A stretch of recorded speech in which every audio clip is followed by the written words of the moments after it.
ফিরে দেখা সেগমেন্টের নতুন এপিসোডে আজকে কথা হবে 2008 সালের বাংলা সিনেমা চিরদিনই তুমি যে আমার এই ছবিটাকে নিয়ে কথা বলবো। তো এই ভিডিওটা এটা রাহুল বাবুকে শ্রদ্ধা জানিয়ে তাকে রেসপেক্ট জানিয়ে তাকে ট্রিবিউট দিয়ে এই ভিডিওটা আমি করছি। এবং এই ভিডিওটা বলতে পারেন যেটা একটা নস্টালজিয়া ড্রিভেন ভিডিও এটা হতে চলেছে। অ্যাকচুয়ালি ওই ফেসটা যারা দেখেছেন, ওই টাইমটা যারা দেখেছেন, তারা ভিডিওর সাথে খুব ভালো করে রিলেট বা কানেক্ট করতে পারবেন। মানে যারা মানে ওই সময় যারা আমার মতো যারা কলেজে পড়তেন যারা আর কি, তারা ভালো কানেক্ট করতে পারবেন। হ্যাঁ, যারা আমার তো যারা ম্যাচিওর যারা রয়েছে, যারা ম্যাচের দর্শক যারা ভিডিও দেখছেন, তারা মেবি এটার সাথে খুব একটা কানেক্ট করতে পারবে না, কারণ তাদের সেই বয়সটা তখন পেরিয়ে গেছিল। কিন্তু আমরা যারা সেই সময় কলেজে পড়তাম, তো তখন আমাদের মধ্যে সেই ব্যাপারটা ছিল, ক্রেজ ছিল, তখন বয়স অনেক গল্প ছিল।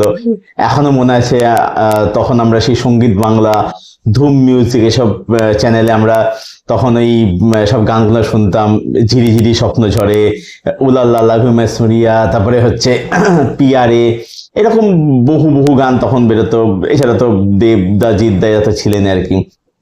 তো তখন আছে দারুণ ক্রেজ ছিল। আমরা কলেজে যখন পড়তাম, কলেজে আমরা ক্লাসের মধ্যে বেঞ্চ বাজিয়ে এইসব গান আমরা গাইতাম আর কি। তো আমার এখনো মনে আছে এই ছবিটা আমি দেখতে গেছিলাম হচ্ছে বন্ধুদের সাথে, ক্লাস বাঙ্ক করে। ঠিক আছে, ক্লাস বাঙ্ক করে দেখতে গেছিলাম, তাও সেটা অনার্সের ক্লাস, আমার যে পাসের ক্লাস ছিল। অনার্স ক্লাস বাঙ্ক করে যখন সেকেন্ড ইয়ার পড়ছি, অনার্স ক্লাস বাঙ্ক করে দেখতে গেছিলাম। মানে তখন যেটা হয়েছিল অ্যাকচুয়ালি ব্যাপারটা কি, যে তখন একটা ফ্রেশ পেয়ার ছিল, নতুন জুটি, রাহুল বাবু এবং প্রিয়াঙ্কা ম্যাম ছিলেন আর কি। তখন দুজনেই ডেবিউ করেছেন ছবির মধ্যে। এবারে গানগুলো খুব জনপ্রিয় হয়েছে, আমরা গাইতাম আর কি। তো হঠাৎ করে প্ল্যান হলো যে এরকম দেখতে ওখানে, তারা এখানে প্ল্যান ছিল না, মানে এরকম না যে কলেজ কাট করে সিনেমা যাওয়া সেরকম না। কলেজে গেছিলাম এবং ক্লাসও করি আর কি। ঠিক আছে, অনার্সের ক্লাস, পাসের ক্লাস সব করি আর কি। তো লাঞ্চের পরে টিফিন টিফিন খাওয়ার পরে তারপরে মনে হলো যে হঠাৎ কথা বলতে বলতে যে দেখতে হলে কিরকম হয়। তো যেমন ভাবা তেমন কাজ। তো ওটাই আমার প্রথম মানে কলেজ বাঙ্ক করে, মানে ক্লাস বাঙ্ক করে, অনার্সের ক্লাস, তাও আবার সিনেমা দেখতে যাওয়া, ডানলপে সোনালী হলে দেখতে সিনেমাটা আর কি। যাই হোক, তো এবার তখন তো জানতাম না যে অ্যাকচুয়ালি ছবিটা আপনি জানেন যেটা তামিল ফিল্ম কাথালের রিমেক আর কি। কাথাল আমি দেখেছি, পরবর্তীতে দেখি আর কি। এবার ব্যাপার হচ্ছে যে যেহেতু আমি বাংলা ছবিটা আগে দেখি, সেই জন্য বাংলা ছবির প্রতি যেহেতু মানে এইসব ঘটনা যেহেতু জড়িয়ে রয়েছে, সেখানে বাংলা ছবির প্রতি ইমোশনটা একটু বেশি রয়েছে আর কি। তো তখন সেই ক্রেজটা ছিল। তো আই হোপ যে আপনার অনেকে সেই সময় এরকম ভাবে মানে পালিয়ে বা এরকম বা আমার পকেট মানি ঝেড়ে, হ্যাঁ, এরকম সিনেমা দেখতে গেছিলেন, এটা আপনাদের সেই সেটা করেছেন, অবশ্যই করেছেন আর কি। এটা কমেন্ট করে জানাবেন আপনাদের অভিজ্ঞতার কথা, আমিও শুনতে আগ্রহে রইলাম। তো যাই হোক, এবারে সিনেমা আলোচনা এবারে আসে আর কি। তো এই ছবিটা এটা হচ্ছে অ্যাকচুয়ালি একটা ট্র্যাজিক লাভ স্টোরি আর কি, যেটা আপনারা সবাই জানেন, না জানার মতো কিছু নেই, এত বছর হয়েছে সিনেমাটা রিলিজ করে গেছে। তো এই ছবিটার মধ্যে না যেটা আমি দেখলাম সেটা হচ্ছে ছবিটার মধ্যে খুব ভালো কিছু মোমেন্ট ছিল। অ্যাকচুয়ালি এটা যে থিম, যেটা হচ্ছে যে একটা দুটো ইম্যাচিওর পার্সন, ঠিক আছে, বিশেষত মেয়েটা অনেক বেশি ইম্যাচিওর আর কি, তারা একে অপরকে ভালোবাসছে। এবং এখানে কোথাও গিয়ে যে একটা ক্লাসের যেটা ডিসক্রিমিনেশন, একটা যে ব্যারিয়ার, সেটা কোথাও গিয়ে তাদের এই ভালোবাসার পথে বাধা হয়ে দাঁড়াচ্ছে।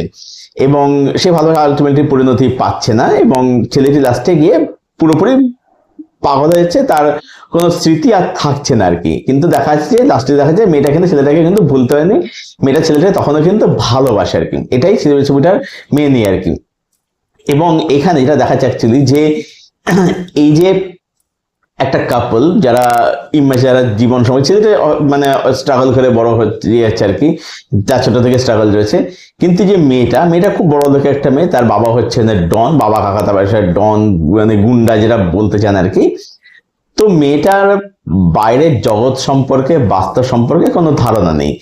এবার এরা কি করে সেই স্ট্রাগলটা করছে, এটাই হচ্ছে ছবিটা দেখা। তো ছবিটার মধ্যে সুন্দর সুন্দর কিছু মিষ্টি কিছু ইমোশনাল মুভমেন্ট আছে ছবিটার মধ্যে। না, ছবিটা দেখবেন যে গল্পটা যা বলছে সেটা হচ্ছে একদম মানে একটু নন লিনিয়ার বা একটু ব্যাক অ্যান্ড ফোর্থ ভাবে গল্প, মানে কখনো প্রেজেন্ট পাস্ট, প্রেজেন্ট পাস্ট, এইভাবে গল্পটাকে বলছে। এখানে কি হচ্ছে, ছবিটা কিন্তু মানে আপনার সঙ্গে এনগেজ হয়ে থাকছে আর কি, যে একটা যিনি ঘটনা দেখাচ্ছে সেখান থেকে আবার পাস্টে চলে যাচ্ছে, পাস্টে এসে কি হয়েছিল আর কি।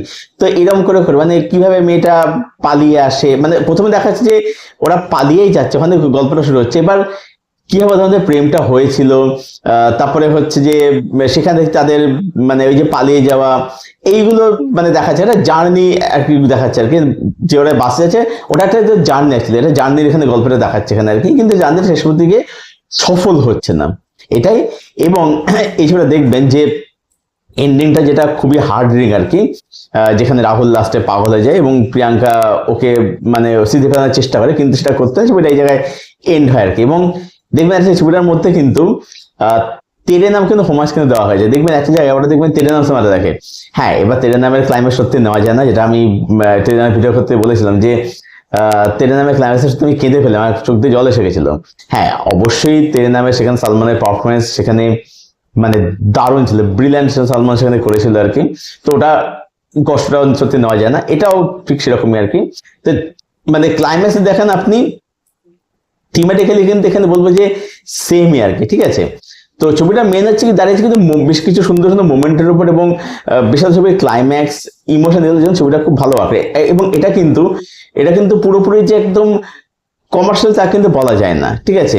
আচ্ছা, এই ছবির মধ্যে আপনি আমার মনে থাকবে হচ্ছে অরিত্র দত্তমণি, সেখানে ছবিতে ছিল, তখন সে অনেক ছবিতে এরকম কাজ করতো আর কি।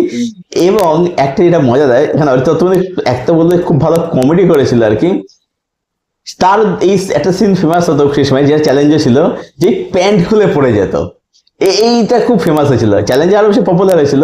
যে ওই যে সুপ্রদার থেকে বলবে যে এটা তো একটা রিজেক্টেড মাল, তারপর সে কানা বেগুন বলবে, ঠিক আছে। তো ওইগুলো ভালো করতো, ল্যান্ড করতো। তো এখানে ওরা সিন কিন্তু ছিল, যখন এই প্যান্টটা খুলে পড়ে যাবে বাইকটা তুলতে গিয়ে, তারপরে এই যে মেয়েগুলো হাসবে তখন বলবে যে এই তোদের এখানে বাবা দাদু নেই। তো ওইগুলো খুব ভালোই ছিল, কমেডিগুলো ভালো মানে ইয়ে করেছিল আর কি। মানে আমি তো এখনো হেসেছি আর কি, মানে এখন আমি ওই কুল সাজার জন্য বলতে হবে না আমার ঠিক হাসিবে না, আমি কিন্তু অনেকে এরকম থাকে আমি জানি, যে যারা হয়তো হাসছে কিন্তু সোসাইটির মানে সোশ্যাল মিডিয়াতে এসে একটু নিজেকে কুল দেখানোর জন্যে, না আমার এখন থেকে হাসি পেল না, ঠিক আছে। তো সেটা আমি তার মধ্যে আমি পড়ি না, আমি এখন হেসেছি, তখন হেসেছিলাম, এখন হেসেছি আর কি। এবং ছবির মধ্যে গান তো অবশ্যই খুব ভালো ভালো গান ছিল, যেগুলো আমরা এখনো শুনি, এবং সেই সময় আমরা ফিরে যাই সেই গানগুলো শুনতে শুনতে। খুব ভালো লাগে গানগুলো, প্রত্যেকটা গান মানে ভালো লাগে শুনতে আর কি। এবং তার সাথে বলবো এখানে পারফরমেন্স খুব ভালো ভালো ছিল। রাহুল বাবু এবং প্রিয়াঙ্কা ম্যাম দুজনেই কিন্তু ভালো অভিনয় করেছেন, দুজনেই ডেবিউট্যান্ট ছিলেন, এবং ওই বলে ডেবিউট সাথে কিন্তু ভালো অভিনয় করেছিলেন আর কি। এবং একটা এছাড়াও বলবো যে বলতে হয়েছে সুপ্রবাবুর কথা, সুপ্র দত্তের কথা, উনি কিন্তু বললো যে খুব ভালো একটা ভিলেন প্লে করেছিলেন আর কি। মানে মানে এমন একটা ম্যানিপুলেটিভ ক্যারেক্টার, যে এমন কান্নাকাটি জুড়ে টুড়ে দিয়ে আমার মেয়েটাকে দেখবেন, আমরা খুব অসহায়, হ্যান ত্যান এমন ভাবে ইয়ে করবে, ও কিন্তু ওই ইমোশনালি ম্যানিপুলেট করে ও কিন্তু ঠিক কথা, ও কিন্তু ওই মারামারি থ্রেট করা, মানে বাবার জন্য কি তমাল বাবু, তমাল রায়চৌধুরী ভদ্রলোক মারা গেছেন আর কি, তিনিও বেছে নেই আর কি, রাহুল বাবু যেমন নেই তিনিও বেছে নেই, জুবিন গার্গ পিয়ারে গানটা গেয়েছিলেন তিনিও বেছে নেই আর কি। যাই হোক, তো তাদের প্রতিও শ্রদ্ধা রেসপেক্ট রইল আর কি। তো তমালবাবুর ক্যারেক্টার হচ্ছে তিনি হচ্ছেন একদম মানে প্রচন্ড রকসারা, এই মেরে দেবো, ফাটিয়ে দেবো, এই গরম দেখানো, থ্রেট ফেট করা, ঠিক আছে। এটা ছিল তমালবাবুর ক্যারেক্টারটা। সুপ্রবাবুর ক্যারেক্টার ছিল হচ্ছে যে খুব ঠান্ডা মাথায় জিনিসটাকে ইয়ে করে, মানে বলে না যে ঠান্ডা দৃষ্টি, মানে ঠান্ডা মাথায় খুনি বলে না, উনি হচ্ছে ঠিক সেরকমই আর কি, ঠিক আছে। যাকে বলে বাংলাদেশে মিচকে শয়তান আর কি, মানে খুব ইমোশনালি ম্যানিপুলেট করে কান্নাকাটি করে কান্নার ইয়েটে করে ঠিক কিন্তু কথা রেখে না, লোকে ইমোশনালি ইয়ে হয়ে যেত আর কি, গলে যেত আর কি, হ্যাঁ তাই তো অসহায় মানুষ একদিন এসছে, সেটা করে কথা বের করতে আর কি। তো ওই সুপ্রবাবু ওই ক্যারেক্টারটা খুব দারুণ প্লে করেছিলেন আর কি, খুব সুন্দর প্লে করেছিলেন, এবং যেটা বলে এন্ডিংটা হার্টিং। এবার এখানে একটা কথা বলবো যে তামিল যে ছবিটা কাথাল বা কাথাল যেটাই বলুন না কেন, কাথাল আই থিঙ্ক আমি সঠিক উচ্চারণ করছি, তো ওই ছবিটার যে এন্ডিংটা, সেটার থেকে আমার মনে হচ্ছে যে আমার বাংলা ছবি এন্ডিংটা বেশি ভালো লাগলো বলতে সেটা অনেক বেশি ম্যাচুরা টেক নেওয়া হয়েছিল আমার মনে হয়েছে। কারণ হচ্ছে যে তামিল ছবিটাতে কি দেখিয়েছিল যে ওখানে মেয়েটা লাস্টে যে ওর সাথে বলছে যে আমি তোমার ইয়ে আর কি, মেয়েটা যেটা নাম ছিল আর কি, ভুলে গেছে আর কি। যাই হোক, তো ফেরানো করে, স্মৃতি ফেরানোর চেষ্টা করে আর কি, বলতে থাকে, কিন্তু ছেলেটা তো পাগল হয়েছে, মনে পড়ে না। এবার ওইখানে মেয়েটার হাজবেন্ডটা আসে বাচ্চাটাকে নিয়ে, এবং যেটা হয় যে ওই কোলের মধ্যে বাচ্চাটাকে দিয়ে পাগলটাকে নিয়ে ওরা মানে রাস্তাতে হাঁটতে থাকে, মানে পাগলটা সঙ্গে করে ভদ্রলোক নিয়ে যায় আর কি। মানে এইভাবে জায়গাটা এন্ড করে যে এবারে চিকিৎসা করে তার স্মৃতি ফেরানোর চেষ্টাটা করা হবে আগে। তো ওখানে একটা মানবিক একটা টাচ, একটা অ্যাঙ্গেল দেওয়া ছিল, সেটাও ঠিক আছে। কিন্তু আমার মনে হয় যে এই ছবির অ্যাকচুয়ালি যে মেন যে এটা আর কি এসেন্স, সেটা হচ্ছে যে ওই ক্লাইম্যাক্স, ওই যে পাগল হয়ে যাচ্ছে এবং কোথাও একটা যে ওপেন এন্ড রাখা জিনিসটাকে আর কি। তো ওইটা কোথাও কি একটা মানে ছবিটাকে আরো বেশি কিন্তু ম্যাচিওর মানে এন্ডিং দিয়েছিল আর কি। আর আরেকটা কথা বলতে অবশ্যই সেটা হচ্ছে রুদ্রনীল বাবুর কথা অবশ্যই বলতে হয়।